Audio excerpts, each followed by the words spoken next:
Let's play shot number 2. This is Hunter Biden explaining how to cook crack cocaine.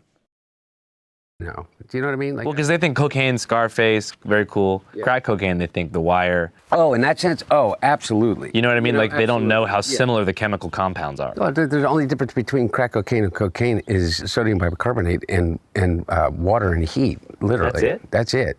And those things are pretty much free if you go to like a science store. Science store? Free. What the hell's a science store? You can go to your gas station, neighborhood convenience store, and just get. Anyway, I don't want to tell people how to make crack cocaine, yes, you do. but it Tell literally us. is a mayonnaise jar, cocaine, and baking soda. How different is the experience? It's vastly different. And like for real, I feel really reluctant to kind of have some euphoric discussion. I know you're not asking me to do that, but have some euphoric discussion about crack cocaine. I think this might be kind of the opposite here. Okay, no, it's the exact opposite. I'm saying I don't want to have the experience of some euphoric recall.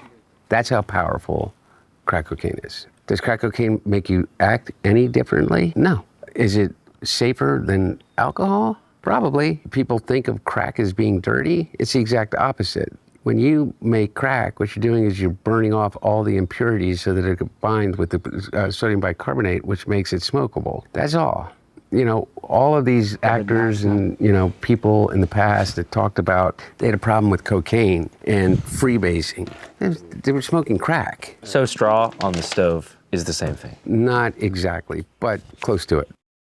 Yeah, my computer charger is not working, so that's why we're not going to be able to see anything from my computer because it died. What do you think about Hunter Biden talking about cooking crack like that? Well, first of all, it sounded like we were listening to like an AA meeting or something. But secondly, he does have a compelling argument because he looks okay for somebody who's been doing so much crack. Yeah, crack. Right? You know, they say Hunter Biden is a handsome guy. Do you think that? Do you think that, you know, a lot of his, you know, people that he slept with and people that he dated, you know, he took his his brother's wife, so his sister-in-law, he ended up having a sexual relationship with. You'd have to be kind of a handsome guy to be able to do that, don't you think? He looks healthy for someone who's done as many drugs as he has done. All of his teeth are fake, too. He's rotted out his teeth. Okay, well then, he looks like someone who has enough money to look healthy for all of the drugs that he's done. That's a good description. Now, what's really sick about him, though, and we're about to hear him talk about the laptop, is this is just the bravado, and Gavin did say it. It's like he disgraced his father's legacy by, you know, having sex with prostitutes, filming himself weighing out crack cocaine, doing all kinds of degenerate stuff, but not just doing it, filming it and saving it on a hard drive and dropping it off at a laptop repair place while he was high on crack and forgetting about it. So for him to have this sort of like victimhood mentality that he got screwed somehow, it just shows you how out of touch with reality he truly is. So let's hear him talk about the laptop. I think it's SOT 4. Who thinks this is right? Who thinks it's right that every picture that you've ever taken, the ones that you would be embarrassed by and the ones that you would be proud of, should be on a website controlled by a guy that is a Christo-fascist fucking incel that lives in Indiana or Illinois? I forget which one. Let's hope Indiana, because it's worse. And so, but again, I get these discussions where, well, their laptop really doesn't exist, but what is it? Like, you go down these rabbit holes and you do exactly what they say. As long as they say laptop loud enough, often enough, you automatically, and Hunter Biden, crack cocaine, and, you know, here's the picture, and here he is shirtless smoking crack in a bathtub, and, you know, I keep flashing that over and over again, and I say Hunter Biden, laptop, Ukraine, China, Hunter Biden, laptop, bird flu. Like, literally, you keep doing that over and over and over again? What, like... none of it bears any resemblance to reality. I mean, what is this guy smoking? Oh, yeah, crack is what he's smoking. I mean, how the hell is he going to sit there and honestly be like, he's literally giving us his criminal history. He's talking about the laptop. I forgot that he's in the bathtub smoking the crack like that. He's giving us a play-by-play of his worst moments. He's talking about his connection to Ukraine. He's talking about his connection to China. That we have all of this. We've seen the pictures. And then at the end of it, he says, oh, it's all a lie.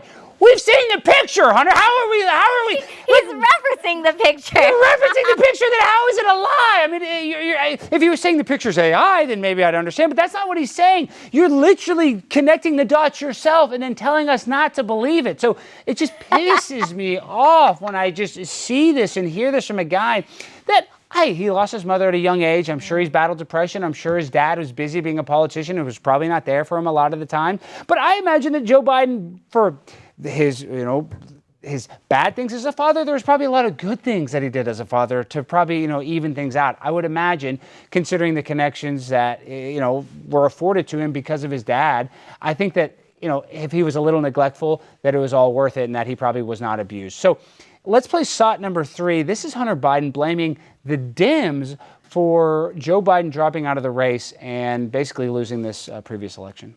Opinions, but Fuck him. Fuck him. Fuck him and everybody around him.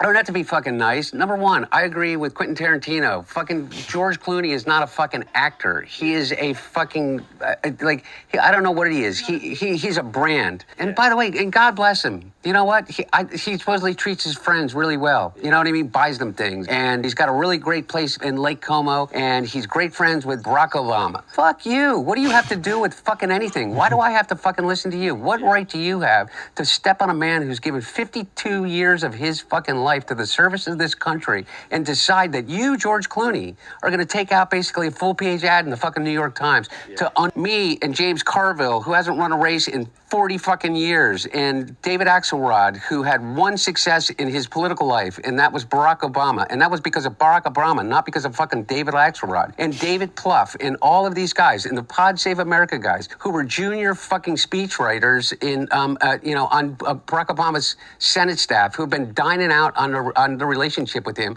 for years, making millions of dollars. The Anita Dunns of the world, who's made $40, $50 million off the Democratic Party. They're all going to insert their judgment over a man who has figured out, unlike anybody else, how to get elected to the United States Senate over 7 times, how to pass more legislation than any president in history, how to have a better midterm election than anybody in history, and how to garner more votes than any president that has ever run. And they're going to replace their judgment for his. I don't know if I disagree with a lot of his statements there. What do you think? I mean, he dropped a lot of F-bombs, but he's passionate about his dad. No, I agree with what Gavin said about him being born into the deep state. He's born into so much wealth and delusion that first of all, anybody else in America who had done anything that he's done on that laptop would be in prison right now, would be in jail. So the fact that he's able to even freely talk about it, like there's no remorse, it's crazy. It is crazy. He's gaslighting us. He's literally talking about all of the evidence that we have that he's a degenerate and telling us it's a lie when we've seen it with our own eyes. So I think Gavin and we all agree that he is a product of the deep state and is still trying to work for the deep state. And I don't think he's going to have any actual political success when it comes to, if he tries to get involved. Do you? No. Yeah, I don't think I would hope not. I mean, people are saying that he might run because of, this. And now he's on a kind of a media tour. I believe he did some other podcasts. They didn't ask him any hard questions. I'm sure he'll probably go on like Howard Stern's podcast and he'll ask him nothing hard. But if he runs and somehow wins, I hope that will prove to the whole world that elections are not fair. My grind so refined, I got no time for no games. Ask yourself